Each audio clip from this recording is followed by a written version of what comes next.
Ah, salut tout le monde. On note de cours en ce moment sur les unités de mesure au travers l'air et le volume. On voit ici qu'on va parler en premier des unités de longueur. Après ça, ça va être pour l'air et finalement pour le volume. Donc ici pour les longueurs, bien, on peut avoir un exemple, un rectangle. Puis là, dans mon rectangle, je peux avoir des différentes longueurs. Ça veut dire que si ici ça mesure 0, ça veut dire 10 cm de longueur, je pourrais avoir l'autre côté qui mesure 0,5 cette fois-ci décimètres. Donc, ça pourrait arriver qu'on donne des problèmes où on n'a pas les mêmes unités de mesure. Pour être capable de calculer l'air, le volume ou peu importe d'autres choses, souvent, c'est bien de les avoir sous les mêmes unités de mesure. Donc, même en sciences, tu peux avoir à faire ça au travers d'autres types d'unités, mais nous, on va parler souvent de centimètres, les unités de grandeur comme on est habitué de travailler. Donc, en ce moment, on n'a pas les mêmes unités de mesure dans mon problème. Il faudrait que je le ramène ça aux mêmes unités de mesure. Je peux décider, j'amène ça en centimètres ou en décimètres. C'est moi qui décide. En ce moment, c'est moi qui décide, mais des fois, le problème, si on dit, hey, à la fin, il faut que tu aies la réponse en centimètres, bien là, il faut tout que tu transformes en centimètres. On va prendre ça comme exemple. Ça veut dire qu'il faudrait que je prenne le deuxième, celui-là ici, puis que je le transforme en centimètres. Pour être capable d'avoir des centimètres à la fin, il faut que je regarde ma conversion. En ce moment, j'ai des unités de décimètres, puis je vais aller en centimètres ici. Donc, je regarde, ça veut dire qu'il faut que je fasse un fois 10. Ben oui, parce qu'il y a plus de centimètres que de décimètres. Dans un décimètre, il y a 10 centimètres. Donc, c'est pour ça qu'il faut que je fasse un fois 10. Bon, ben là, j'ai 0,5. Puis là, je fais fois 10. Et là, ça va me donner 50. Ce qui veut dire, ah non, pas du tout, ça va me donner 5. Ça va me donner 5 centimètres. Donc, d'après mon exemple, ça veut dire que le côté ici mesure 5 centimètres.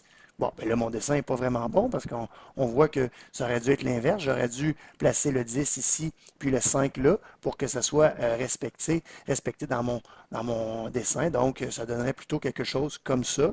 Hein? J'aurais un 10 ici, j'aurais un 5 ici.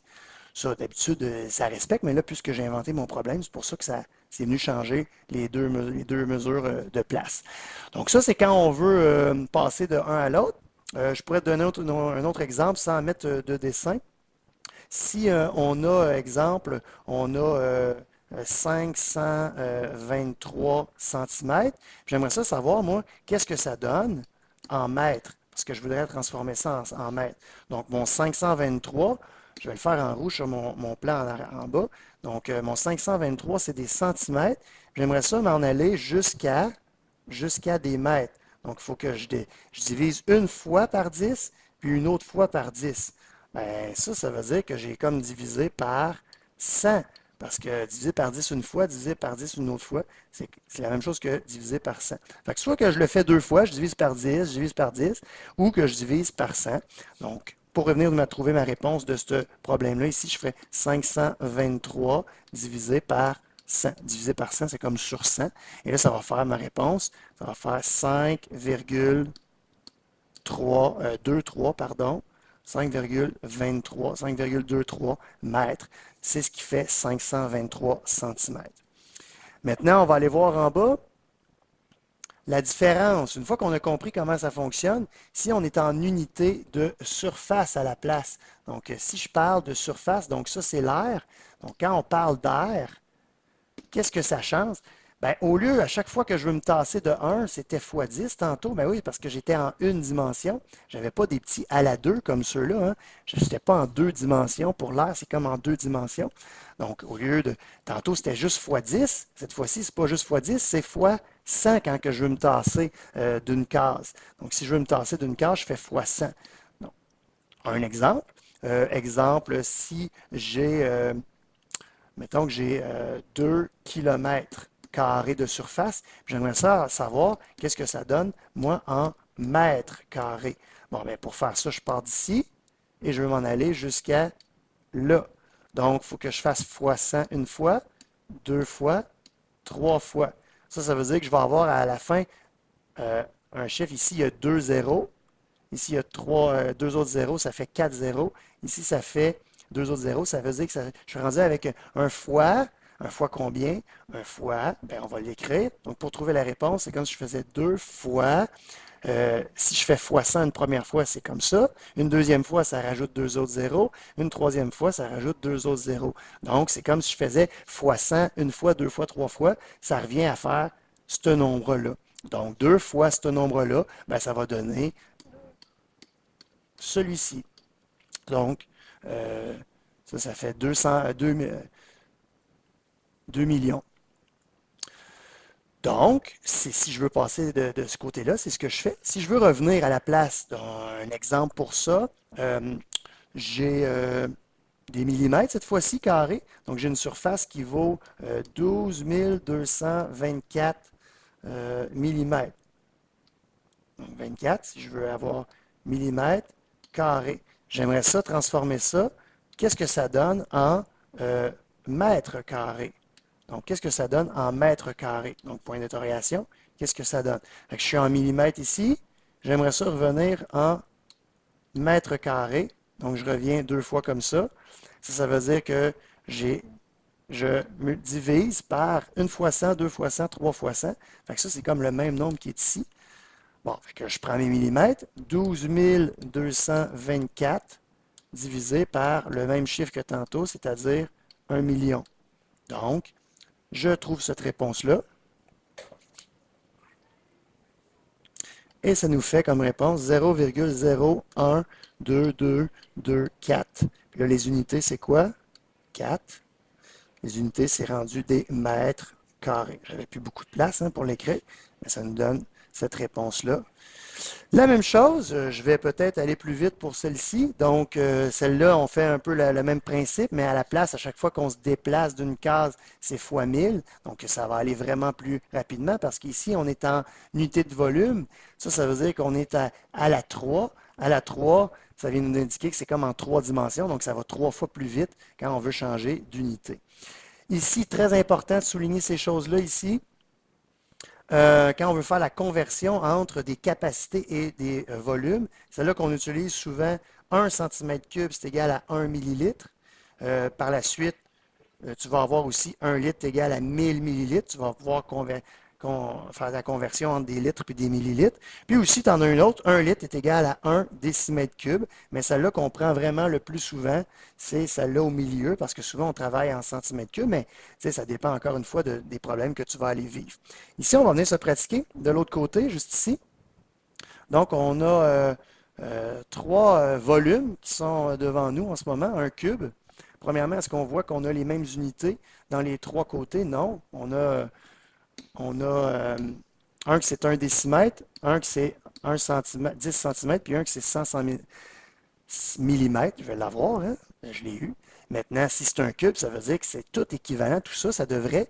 Donc, quand je prends ma feuille de conversion, ça veut dire celle qui est de l'autre côté ici, c'est des mesures de côté. Avec des mesures de côté, il faut que je fasse ma conversion à l'aide de ce tableau-là. Donc, je peux venir voir, pardon, je me suis trompé de côté. Celle-là ici. Je peux revenir ici, puis là, je viens voir. Bon, ben, ces côtés-là, qu'est-ce qui arrive? Euh, pour avoir tout en centimètres, exemple, bien, il faudrait que je fasse ma conversion de tous mes côtés en centimètres. Donc, celui-là, c'est 1 décimètre, bien, ça équivaut à 10 centimètres. Puis, 100 millimètres, ça équivaut aussi à 10 centimètres en prenant ma table de conversion de l'autre côté. Maintenant, si on regarde, mon volume, il faut que je le trouve en millimètres, il faut que je le trouve en centimètres cubes. Bien, pour trouver mon volume, je pourrais faire le volume de tout ça, c'est 10 au cube, hein, parce que c'est 10 fois 10 fois 10. Donc 10 fois 10, 100 fois 10, 1000. Donc ça me donne 1000 ici, centimètres cubes. Donc, parce que je l'ai mis en centimètres cubes. Juste pour vérifier, passer de millimètres à centimètres cubes, qu'est-ce que je dois faire pour être capable de passer? Là, moi, j'ai trouvé cette réponse-là. Bien, si on regarde de l'autre côté, c'était quoi qu'il fallait que je fasse tantôt? Quand on était avec des volumes, celui-là qui est en bas, je veux passer de millimètres cubes à centimètres cubes. Donc, je veux que je divise par 1000. Diviser par 1000, ça va, c'est le résultat, c'est comme si on enlevait 3 zéros. Bien, si on regarde, j'ai enlevé 3 zéros ici, puis ça donne 1000 comme ça quand je veux faire ma conversion. Donc, je ne me suis pas trompé avec rien en ce moment. Maintenant, si je veux aller amener ça à des décimètres cubes, bien là, des décimètres cubes, qu'est-ce qu'il faut que je fasse? Bien, il faut que je divise encore par 1000, donc ça va faire 1 décimètre cube. Maintenant, je vais amener ça à des millilitres. Des millilitres ici. Bien, premièrement, on avait vu que c'était du 1 pour 1. On va aller voir nos conversions. Je vais les réécrire. Donc, si je reviens à l'autre page, dans le bas, les choses qu'on avait soulignées. Donc, 1 litre est égal à 1 décimètre cube, puis 1 centimètre cube est égal à 1 millilitre. Ça veut dire que c'est du 1 pour 1. Des centimètres cubes, c'est du 1 pour 1, ça veut dire que ça donne 1 millilitre. Donc, je reviens ici, je vais aller voir. Centimètre cube, c'est où? C'est ici, des centimètres cubes. Donc, ça, c'est égal, c'est du 1 pour 1 à des millilitres. Donc, ça veut dire que j'écris 1000 millilitres, tout simplement comme ça. Puis, des décimètres cubes, c'est égal à des litres directement. Donc, 1 litre. Puis, quand je fais ma conversion entre ces deux-là, bien, on le sait, 1000 millilitres, c'est égal à 1 litre. Maintenant, on va regarder juste en haut ici nos deux autres formes. Tout ça, c'est des centimètres, donc c'est correct. Je pourrais venir trouver le volume.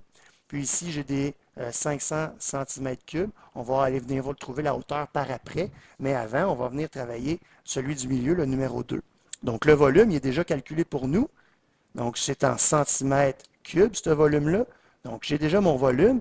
Si j'ai déjà mon volume, bien, je vais l'utiliser pour venir trouver les autres. Donc, ce que j'aimerais que tu fasses, c'est venir trouver qu'est-ce qu'il vient trouver ici. Ben, en fait, remplis toute cette case-là ici à l'aide de tes tables de conversion d'unités de mesure et de capacité. Donc, appuie sur pause maintenant pour venir faire ça.